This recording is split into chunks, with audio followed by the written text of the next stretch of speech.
And people watching that on the couch at home, like I had kids messaging and saying, well, I just came out to my parents on the couch because I was like, oh, you know what she said? That's me too. And that's how it should be. Today, we are joined by a certified queen. She was crowned Miss Universe Australia back in 2020.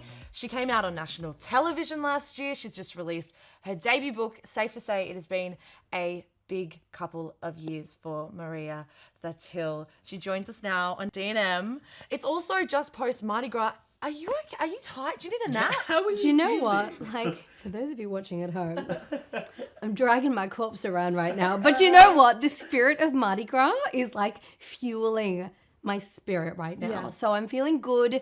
It's kind of like, I just can't believe what life is. And even just you saying that right then, my face, if you got it on camera, I was like, she did what? Like, oh my God, because things are moving so fast. It's like, but I'm excited and grateful and it feels purposeful. So it's good.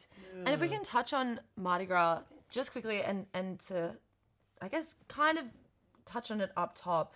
You and your brother had not the greatest experience at the end of Mardi Gras. Your brother had a pretty awful time, which you can mention, but you kind of spoke about it in a sense of maybe it was an important reminder as to not only the roots of Pride and Mardi Gras, but also that we should remember the history as well as, you know, the partying. Could you touch on that a little bit, what happened and how you're feeling? Yeah, and you know, this is my brother and I, our first Mardi Gras together. We were meant to do it last year and then I got COVID and I spread it to my whole family and the week before. So, you know, that is the period that shall not be named and we couldn't do it. So this was our first one.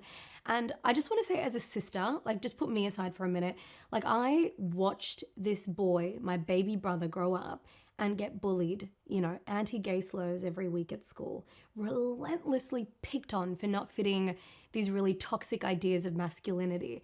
And so to see him out and wearing whatever he wants and the makeup, and I'm doing his makeup for him and outfits and things, it's the most beautiful thing.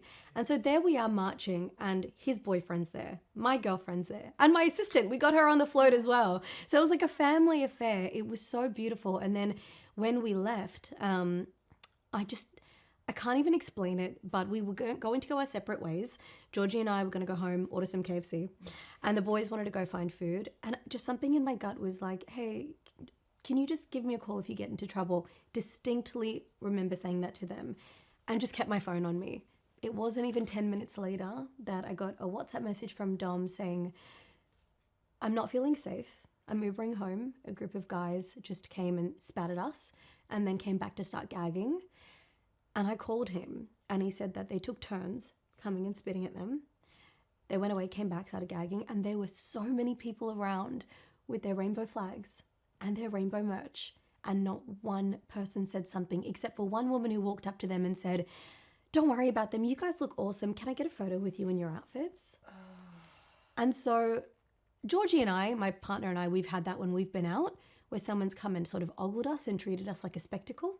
And you're not what we really expect from a lesbian couple. And so with Dominic and Ben, they were treated like a spectacle, not like human beings who needed someone to stand up and say, do you want me to walk with you?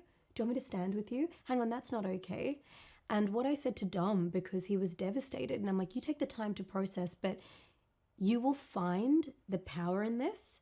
And it's ironically a reminder of what Mardi Gras is, because in 1978, which was emblazoned on my Pride outfit, that was the first Mardi Gras protest, and it was a protest against behavior like exactly what my brother and his partner had to endure.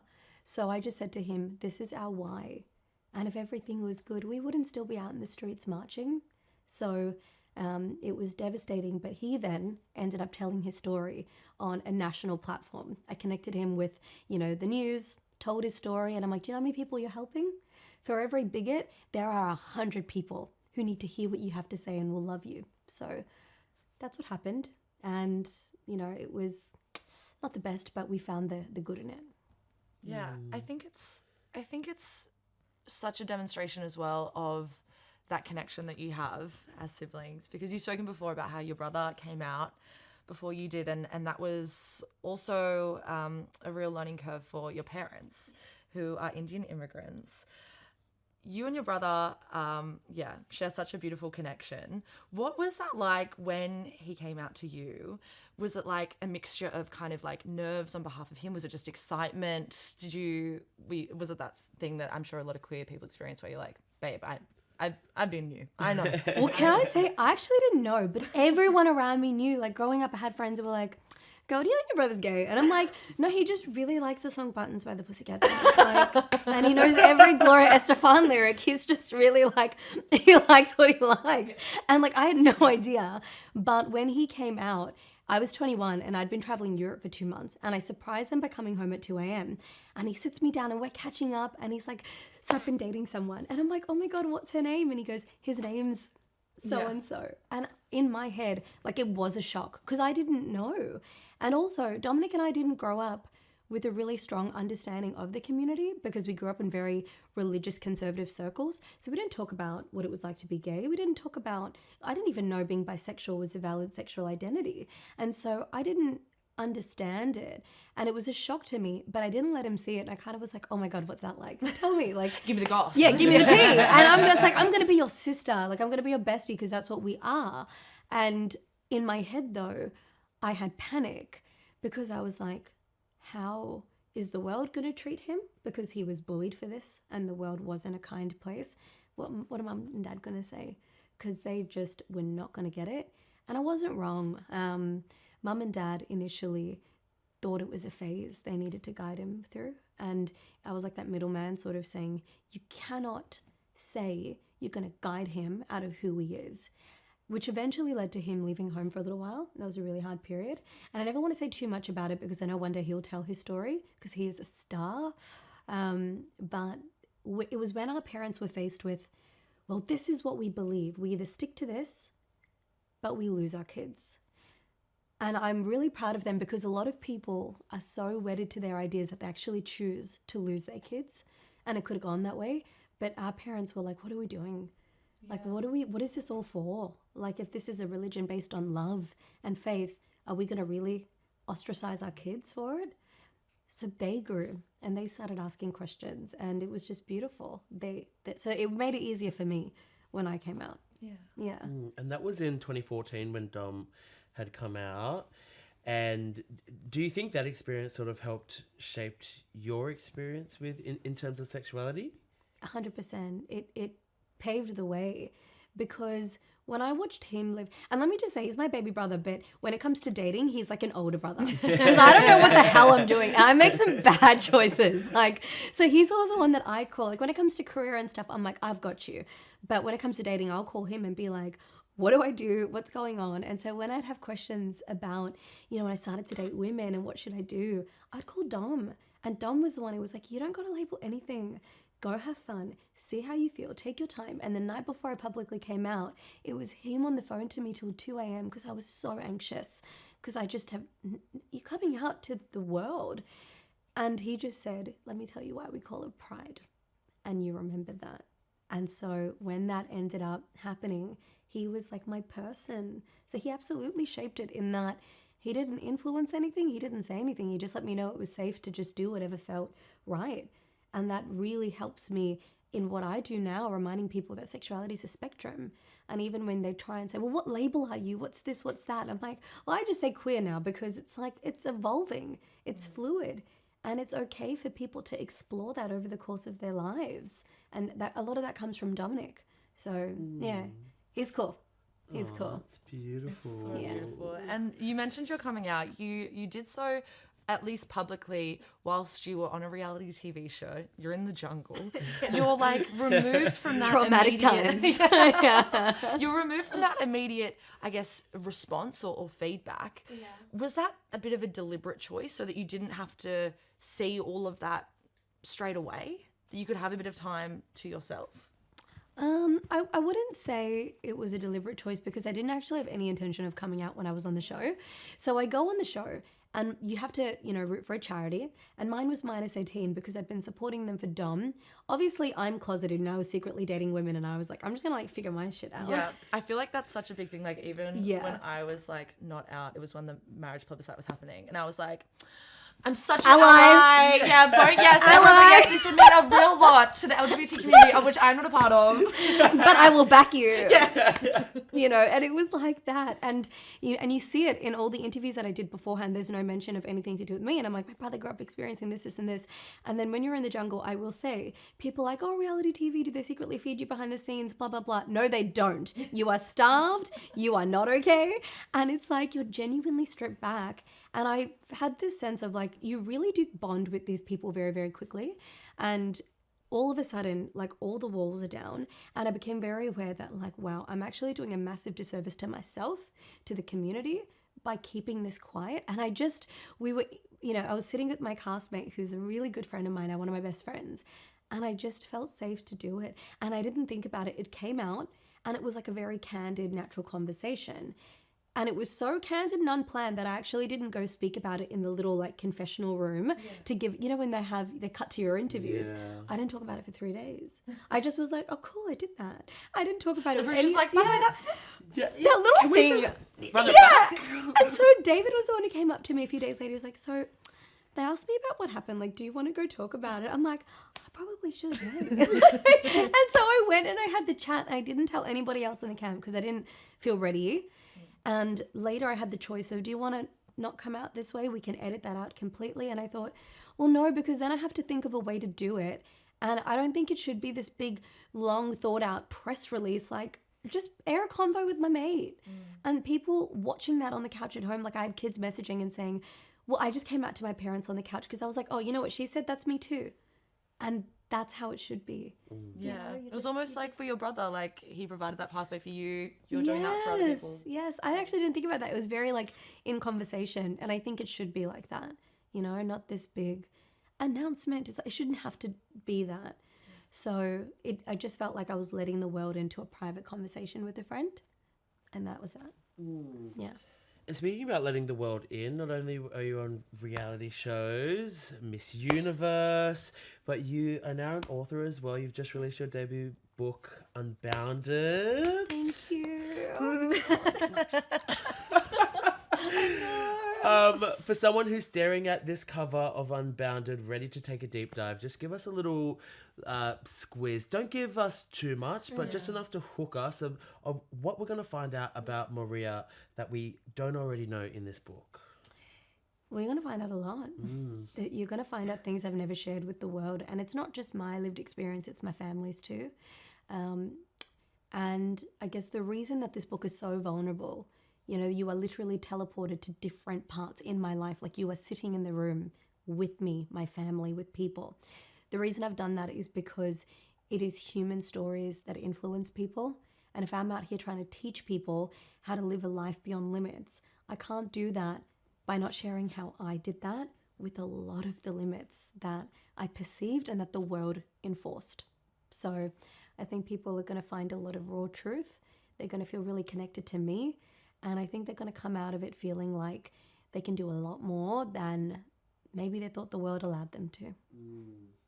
I read somewhere as well that the journey sort of started in 2016, where it was like a post-breakup and you were taking a long drive out of the city till you hit country, so you could just take a moment to yourself.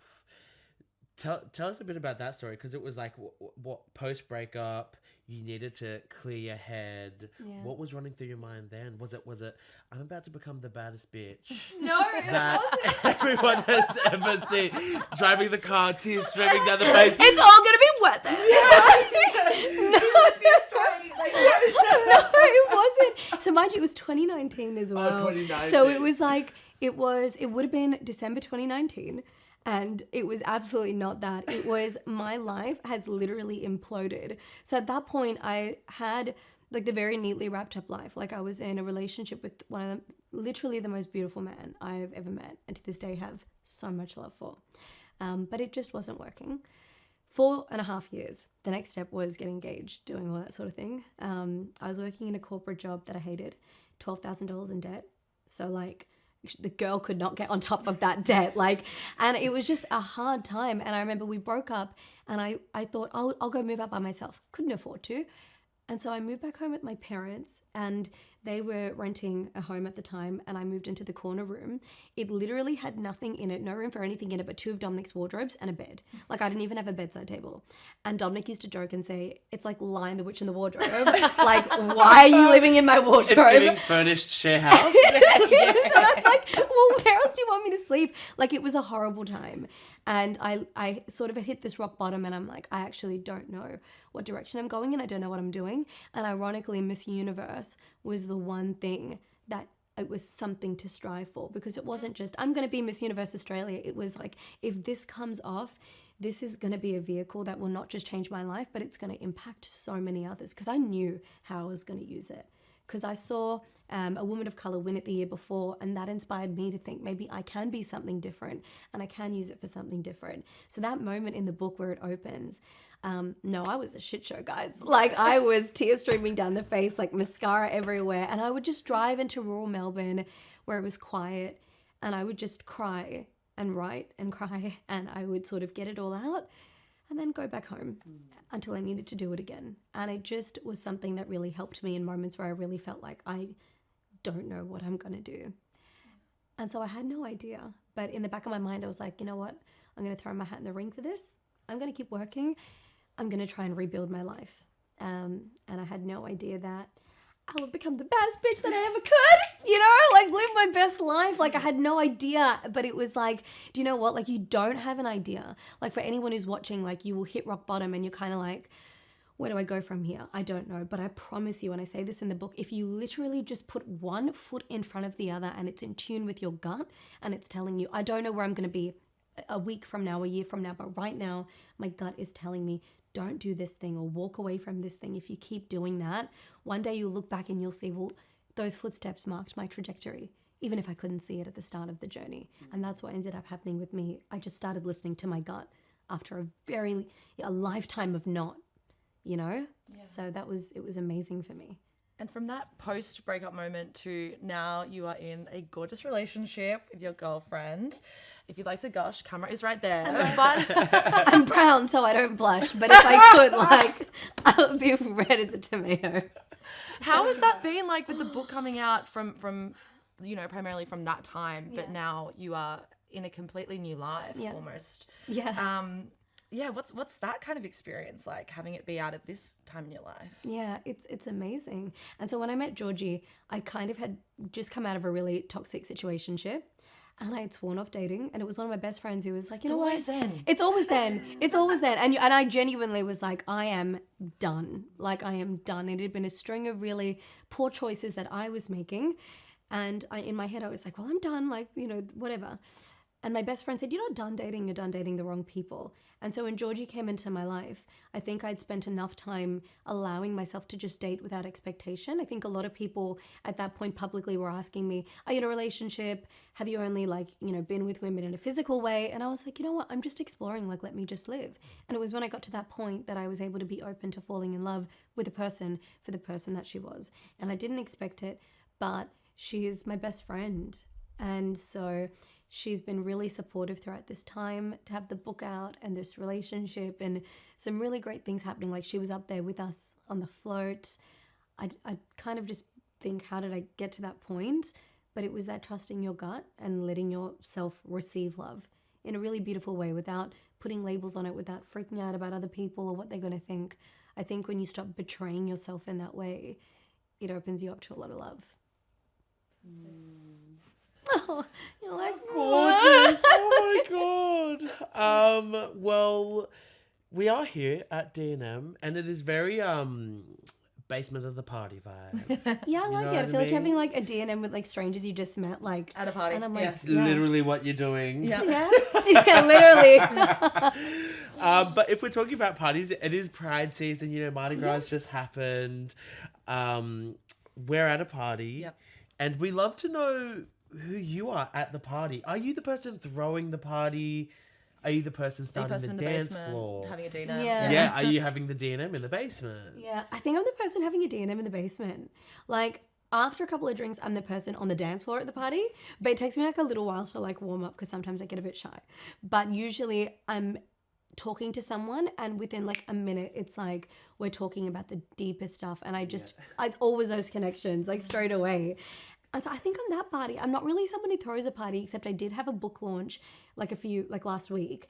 And that was, I guess, me throwing a party. And I was really surprised that so many people came, because I'm usually like, are people going to come to my birthday party? Like, you go back to like that little kid. So it was really nice. And I kind of want to reclaim that. And so, no, I can be the person who's throwing the party too. But I'm usually in a corner having a D&M with someone.